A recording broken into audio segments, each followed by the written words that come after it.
అమలాపురానికి ఒక విశేషం. మీ లలిత జ్యువెలరీ అమలాపురానికి వచ్చేసింది. డిసెంబర్ 16న బ్రహ్మాండమైన ప్రారంభోత్సవం. లలిత జ్యువెలరీ. ఇప్పుడు ఎవరికి ఊరికే రావు. తీసుకుంటారు ఎవరు హీరో ఎవరు అది అంటే మీరు ఏ క్యారెక్టర్ పర్స్పెక్టివ్ నుంచి సినిమా తీసి ఉంటారు అని నేనే అనుకోవచ్చు.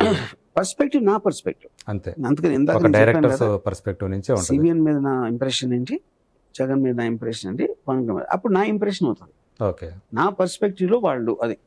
చిరంజీవి గారు ఎందుకు వచ్చారు దీంట్లోకి? అది మీరు సినిమా చూడాలి. అంతేనా? Yeah. అంటే ఆయనది కూడా ఈ సినిమాలో ఒక మేజర్ రోల్ గానే ఉంటుంది చిరంజీవి గారు. మేజర్ మైనర్ అని చెప్పలేను, but is important. Ram Gopal Varma గారికి మిగతా అంటే చాలా మంది ఏమనుకుంటూ ఉంటారు, మిగతా మనుషుల్లాగా రామ్ గోపాల్ వర్మకి ఎమోషన్స్ ఉండవా, Yeah. ఆయనకు బాధ కలగదా, ఎందుకు మనుషుల్ని కొంతమందిని ఇట్లా బాధ పెడుతుంటాడు తన ట్వీట్స్ ద్వారా. సో ఆయనకి రాగద్వేషాలు ఉంటాయి, అసలు అసలు మానవత్వం ఉండదా? ఇలాంటి టూ డిఫరెంట్ పాయింట్స్ అండి. పొద్దున్న లేగిస్తే రాత్రి పడుకునే వరకు మనం చేసేది కేవలం అవతల మీద కామెంట్ చేయడం. ముఖ్యంగా పొలిటికల్ వాళ్ళు చేస్తారు, అందరూ చేస్తారు. వాళ్ళు ఎక్కువ వాళ్ళకి చేస్తారు. తెలియదు, పొలిటికల్ లైమ్ లైట్ లో ఉంటారు కాబట్టి తెలుస్తుంది. ఈ పార్టీ వాడు ఆయన తిడతారు, ఆ పార్టీ వాడు ఈయన తిడతారు, ఈ లీడర్ వాడిని అంటాడు, వాడు అసెంబ్లీలో కూడా కొట్టుకుంటా ఉంటాడు. మీరు చూసారు. అప్పుడు మధ్య రామ్ గోపాల్ ఇప్పుడు అది వాళ్ళ దాంతో చేస్తే నాకు చాలా మైల్డ్, ఆల్మోస్ట్ అన్నోటిసబుల్ థింగ్ అనుకున్నా కానీ ఇది ఒక పాయింట్. ఎమోషన్స్ నాకు డెఫినెట్గా ఉండవు. నేను అరవను కరవను, పళ్ళు రాలు పడతా నేను అన్ను. Because I believe everybody acts from their circumstances. అప్పుడు నేను ఒక వైల్డ్ లైఫ్ ఎక్స్పర్ట్ లాగా వైల్డ్ యానిమల్స్ స్టడీ చేస్తాను. That is what my thing is. Okay, so I'm a political psychologist, I'm not a political guy. Okay, అంటే రాగద్వేషాల గురించి ఏమాట నాకు ఉండవు. ఈ దేనికి మిమ్మల్ని ఎవరైనా కొంచెం అఫెండ్ చేస్తే బాధపడటం కానీ అసలు అఫెండే కారా దేనికి కూడా? దేనికి అఫెండ్? ఎందుకంటే see the whole point of nature అది. ఇప్పుడు దాం ఉంటుంది, కొడుతుంది, లేకపోతే కోతి ఏదో జుట్టు పీకుతుంది, లేకపోతే ఏదో అన్ని రకాల జీవులకి కోవిడ్ వస్తుంది, మన లోపలికి వెళ్ళి చంపేస్తుంది. అన్ని రకాల జీవుల్లో పాటు మనం కూడా ఉన్నాం. ఓకే, సో అప్పుడు ఎవడో నన్ను ట్రోల్ చేసాడని దావనని కుట్టింది అన్నట్టుగా, దావనని కుడితే నా దగ్గర ఉంటే కొంచెం దానిలో తీసేస్తాను. అవును, దాని మీద కోపం తెచ్చుకుంటారా? ఎందుకంటే దాని పూర్తిది, అది దాని లైఫ్ కాకపోతే మనం యథాలాపంగా మనం దాన్ని చంపడానికి చూస్తాం కదా, ఏం ఎమోషన్ లేకుండా. అది నేను చెప్పేది. ఆ ఇరిటెంట్ కి చేయను. కొన్ని చేయొచ్చు, కొన్ని చేయడం. కుక్కలు అరుస్తున్నాయి రాత్రి, దాన్ని ఏం చేయలేను, చచ్చినట్టు ఆటి అరుపులు ఎంట ఉండాలి. ఓకే, ఇంకొకటి ఏదో అవుతుంది, ఏదో సంథింగ్, ఒక లారీ వచ్చి నేను కారులో ఉండి గుద్దేస్తుంది, చేస్తాం అంతే. సో మీకు బలం లేకపోవటం అనేది everybody will have those differences. మీరు ఏది కంట్రోల్, కానీ వీటి దేంట్లోనే కూడా నేను నా ఎమోషన్ పెట్టను. అరే నన్ను ఇలా అంటాడు, నేను ఇలా అంటానా, నేను పెట్టను. ఇది మొదటి నుంచి ఈ ఐడియాలజీ మీకు సినిమా ఇండస్ట్రీలోకి వచ్చేటప్పటికే I always was like this because of my very heavy reading habits. Because of my books అని చదివినప్పుడు మీకు ఎక్కడో చోట మీరు అన్ని వ్యూ పాయింట్స్ లో వరల్డ్ ని స్టడీ చేసినప్పుడు ఏ ఒక్క వ్యూ పాయింట్ కి మీరు కరెస్పాండ్ అవ్వాలి. ఏది తీసుకోవాలి ఏది తీసుకోకూడదు అనే దాంట్లో కూడా మనం జంజాటం పడవచ్చు. టైమింగ్ ఇప్పుడు మనుషులు మన ఎమోషన్స్ అనేవి ఎలా ఉంటాయంటే, ఒక చిరత పులి ఒక జంక వెనకాల వెళ్ళింది అనుకోండి, పరిగెడతాం, అరే పాపం అని జాలేస్తూ ఉంటుంది జంక మీద, అది వెళ్ళి చంపేస్తుంది, అరే అని అనుకుంటాం. కొంతసేపటికి హైనాస్ వచ్చి చిరతపులిని తరిమేస్తే మళ్ళీ చిరతపులి మీద జాలేస్తుంది. అవును, అంత వేరియేషన్ ఉంటుంది మన ఎమోషన్స్ కి, కన్సిస్టెన్సీ అని ఉండదు. ఓన్లీ థింగ్ దేనికి ఉంటుంది అంటే లాజిక్ ఉంటుంది, రేషనాలిటీ ఉంటుంది. సో నేను నా లైఫ్, నేను బతికే విధానం అంతా రేషనాలిటీ మీద బతుకుతాను. ఓకే, సో అంటే మిగతా వాళ్ళ మీద అంటే మీ ప్రభావం కొంతమంది పడుతుంది, అండ్ మీకున్నంత ఐడియాలజీ వాళ్ళకు ఉండదు, దాన్ని ఎలా తీసుకోవాలి ఏంటి అనేది వాళ్ళకి తెలియదు. కానీ మీరు ఇలా చేస్తున్నారు కాబట్టి మిమ్మల్ని చూస్తే మీ ఫాలోవర్స్ కూడా చాలా సోషల్ మీడియాలో ఎక్కువ, వాళ్ళకి సగం నాలెడ్జ్ తోటి మిమ్మల్ని ఫాలో అయ్యి, సో ఆయన ఆర్జీవి గారు ఇలా వాళ్ళు చేసే బిగ్గెస్ట్ తప్పు ఏంటంటే, ఫస్ట్ ఆఫ్ ఆల్ ఫాలో అవ్వటం అనేది తప్పు ఎవరినైనా సరే. ఇప్పుడు నేను నా యంగర్ డేస్ లో Karl Marx manifesto and Das Kapital ఒక పర్టికులర్ టైమ్ లో I believe that Ayn Rand అనే ఆపోజిట్ ఫిలాసఫీ ఉంది, నీషే. ఇప్పుడు ఏంటి ఇంతమంది చదివినప్పుడు ఈ వ్యూ పాయింట్స్ అన్ని వచ్చినప్పుడు వాళ్ళలోంచి మీకున్న పరిస్థితిలో, మీకున్న ఆలోచనలో, మీకున్న ఐక్యూ లెవెల్లో, మీకున్న యాంబిషన్కి అన్వయించుకొని మీరు మీ ఓన్ ఫిలాసఫీ తీసుకోవాలి. అదే అది నేను చేసింది. మీకు ఏదైతే పనికి వస్తుందో మీరు ఎవరిని ఫాలో అవ్వలేదు, వాళ్ళ నుంచి తీసుకున్నా. అక్కడ కొంచెం ఇక్కడ కొంచెం ఇక్కడ కొంచెం అని ఒక బాటిల్లో వేసి దాని మసాలా మిక్స్ చేశాను.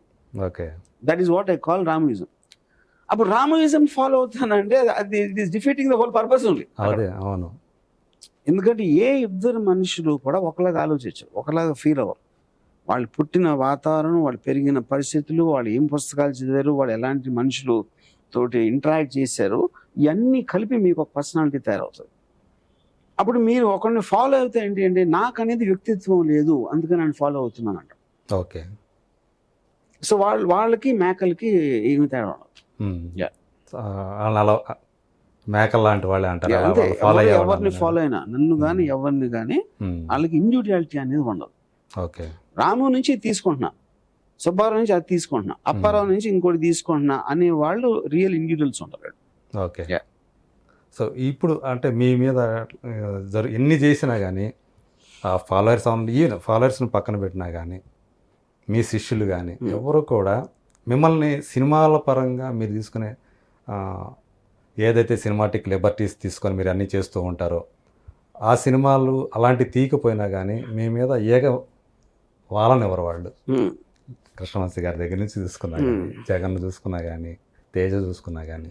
సో ఇది చూస్తే కొంత ఒక వండర్ అనిపిస్తుంది. ఒక పక్క ఎంత ఆయనకి వ్యతిరేకంగా మాట్లాడేవాళ్ళు, చాలా అపోజ్ చేసేవాళ్ళు ఉండగా మీ శిష్యులు మళ్ళీ మిమ్మల్ని ఫాలో అవ్వరు, కానీ మిమ్మల్ని మాత్రం ఒక్క మాట అంటే మాత్రం వాళ్ళు ఒప్పుకోరు అసలు. I mean that could be because they know me as a person. ఇప్పుడు బయట ఇప్పుడు ట్రోలింగ్ చేసేవాళ్ళు కానీ వేరే వాళ్ళు ఎవరైనా సరే, నాకు తెలియని వాళ్ళు నా గురించి వాళ్ళ perception comes from the media, various other things. అది నేను ఒక ర్యాండమ్ ట్వీట్ అవ్వచ్చు, లేకపోతే నేను అమ్మాయితో డాన్స్ చేస్తా ఫోటో పెట్టచ్చు, వీడియో పెట్టచ్చు, ఇలాంటి వాటి మీద వాళ్ళు ఇన్ఫర్ చేస్తారు. వీళ్ళు నాతో ఉన్నారు, they know me as a person, కాబట్టి వాళ్ళ పర్సెప్షన్ అనేది చాలా డిఫరెంట్గా ఉంటుంది. మంచిది ఎందుకు ఉంటుంది అంటే అది వాళ్ళని అడగాలి ఉంటే అది. సో మీరు అంటే మిగతా అన్ని విషయాలాగానే సెక్స్ కూడా ఒక ఎమోషన్ కింద చూస్తారు, ఎందుకు తీయకూడదని కూడా అంటారు. ముద్దులు పెట్టుకోవడం కానివ్వండి, వేరే అంటే కాళ్ళు మధ్య మీరు చేసినటువంటి కానీ మీ ఫాలోవర్స్ మీరు ఒక పక్కన వాళ్ళ మేకలన్నా కూడా సో దీన్ని నేను అనేది అంటుంది సగం సగం మిమ్మల్ని అర్థం చేసుకొని చేసేవాళ్ళు ఇలాంటి చేయటం కరెక్టే, ఇలా చేయొచ్చు అంటే అది సొసైటీ. నేను చెప్పిన లాజిక్కి కనెక్ట్ అవడానికి, నేను చెప్పింది అప్లై చేయడానికి తేడా ఉంటుంది. నేను చేసినట్టు వాళ్ళు చేయగలరు, చేయలేరు. ఎందుకు చేయలేరు అంటే ఫస్ట్ ఆఫ్ ఆల్ మీరు ఫ్రీగా బతకడానికి కావాల్సింది 3 ముఖ్యమైన. ఒకటి దేవుణ్ణి వదిలేదు, ఒకటి ఫ్యామిలీని పట్టించుకోకూడదు, బంధాలు ఉండకూడదు, సొసైటీని కేర్ చేయకూడదు. అంటే ధైర్యం ధైర్యం ఎప్పుడు వస్తుంది మీకు? మీరు అవతల అంటాడేమో, అనుకుంటాడేమో, చేస్తాడేమో అనేది మీకు ధైర్యం, భయం అనేది అక్కడి నుంచి వస్తుంది. మీరు దాన్ని లాజికల్ గా ఆలోచించారు, ఏం చేస్తాడు మాక్సిమం ఏమవుతుంది అనే కాన్సిక్వెన్స్ అనేది మీరు ఆలోచించగలిగితే భయం అనేది ఉండడానికి ఛాన్స్ లేదు. కానీ అప్లికేషన్ వాళ్ళు దూరం నుంచి చూసి ఆనందిస్తారు, కానీ వాళ్ళు ఇప్పుడు దేవుని వదిలేరు, ఫ్యామిలీని వదిలేరు, సొసైటీని పట్టించుకోకుండా ఉండలేదు. ఎవరైనా అలా చేయగలిగితే వాడైపోతాడు, మళ్ళీ రాముని ఫాలో అవడు. అది నేను చెప్పేది. అది జరగట్లే ఇక్కడ ఫాలో అయ్యేవాడు ఏంటంటే మీరు ఏదైతే ఉన్నారో అంటే వేరేది తెలియక వర్డ్ వాడతారు ఫాలో అనేది. అదే. సో ఇప్పుడు వ్యూహంకి వస్తే సో 10వ తేదీ రిలీజ్ అవుతుంది. సో మళ్ళీ దానికి శపథం అని తీయాలనే ఆలోచన ఎందుకు మళ్ళీ? అది ఫస్ట్ నుంచి ఉంది. ఎందుకంటే ఫస్ట్ నుంచి మేము ఆలోచించింది వ్యూహం అనేది వైఎస్ఆర్ గారు పోయినప్పటి నుంచి till the end of ceremony, మన ముఖ్యమంత్రి అయ్యే వరకు, జగన్ ముఖ్యమంత్రి అయ్యే వరకు వ్యూహం. కరెక్ట్. ముఖ్యమంత్రి అయినప్పటి నుంచి ఇప్పటి వరకు ఏమేమి జరుగుతున్నాయి అనేది చెప్పడం. ఓకే. సో కాబట్టి ఇప్పుడు ఇది కూడా సిబిఎన్ ప్రస్తుత వ్యవహారం కూడా మీరు సినిమా రిలీజ్ చేసే టైంకి ఎంతవరకు వస్తే అంతవరకు ఉంటుంది. అంటే ఎప్పటికప్పుడు మారుతూ ఉంటుంది స్క్రిప్ట్ అనుకోవాలి కదా, అంతే కదా?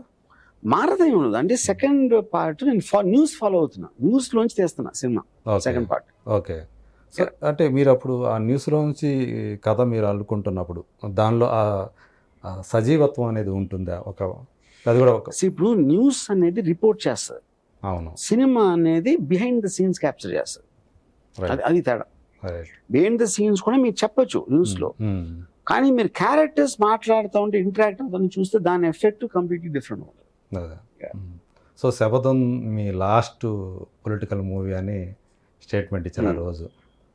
సో దాని మీద నిలబడతాను ఈసారి అని చెప్పేసి అన్నారు. నిలబడతానని అంటానండి. ఇప్పుడు ఆ రోజు అనిపించింది, కానీ నా పాయింట్ ఏంటంటే mostly it will be true. ఎందుకంటే నాకు ఇంట్రెస్టింగ్ సబ్జెక్ట్ మ్యాటర్స్ పొలిటికల్ అన్ని అయిపోయినాయి. ఓకే. ఎన్టీ రామారావు వైస్ రాయ్ మై ఫేవరెట్ సబ్జెక్ట్. సో బీజం యాక్చువల్ బీజం పడింది అక్కడ. కరెక్ట్. వ్యూ అనేది కూడా నాకు వైఎస్ఆర్ గారు పోయినప్పటి నుంచి ఉంది ఐడియా ఒక సినిమా చేయాలని. ఓకే. కానీ అంటే వైఎస్ఆర్ అంటే కూడా మీకు బాగా అభిమానం? Not real. వైఎస్ఆర్ గారిని ఎప్పుడు ఫాలో అంటే ఒక అన్ఎక్స్పెక్టెడ్ సిచ్యువేషన్ లో ఒక పెద్ద లీడర్ హఠాత్తుగా పోయినప్పుడు అప్పుడు ఏర్పడిన వాక్యూమ్ లోంచి ఏ శక్తులు ఎలాంటి ఎజెండాస్తో వస్తాయి అనేది నాకు ఇంట్రెస్టింగ్ పార్ట్ అక్కడ. ఓకే. సో రామ్ గోపాల్ వర్మ గారి దగ్గర నుంచి ఒక మంచి ఫ్యామిలీ సబ్జెక్ట్, అంటే ఎటు పొలిటికల్ సినిమాలు తర్వాత తీస్తారో లేదో తెలియదు, ఫస్ట్ స్ట్రైకింగ్ పాయింట్స్ వస్తాయో లేదో ఫస్ట్ ఆఫ్ ఆల్ నాకు ఫ్యామిలీ సినిమా అంటే ఏంటో తెలియదు ఇంతవరకు. నేను ఇన్నిసార్లు చెప్తారు కానీ, ఎందుకంటే ఫ్యామిలీలో ఉన్నోళ్ళే విలన్స్ ఉంటారు. ఫ్యామిలీలో ఉన్నోళ్ళే ఒసామా బిన్ లాదెన్ కూడా ఫ్యామిలీ ఉంది. ఓకే. ఫ్యామిలీ అనేది ఒక ఎమోషనల్ ఒక జానర్, అంటే అదేనా ఫ్యామిలీ అందరూ వెళ్తారు సినిమాకి, ఫ్యామిలీ సినిమా అనుకుందాం. ఫాదర్ ఏమో హీరోయిన్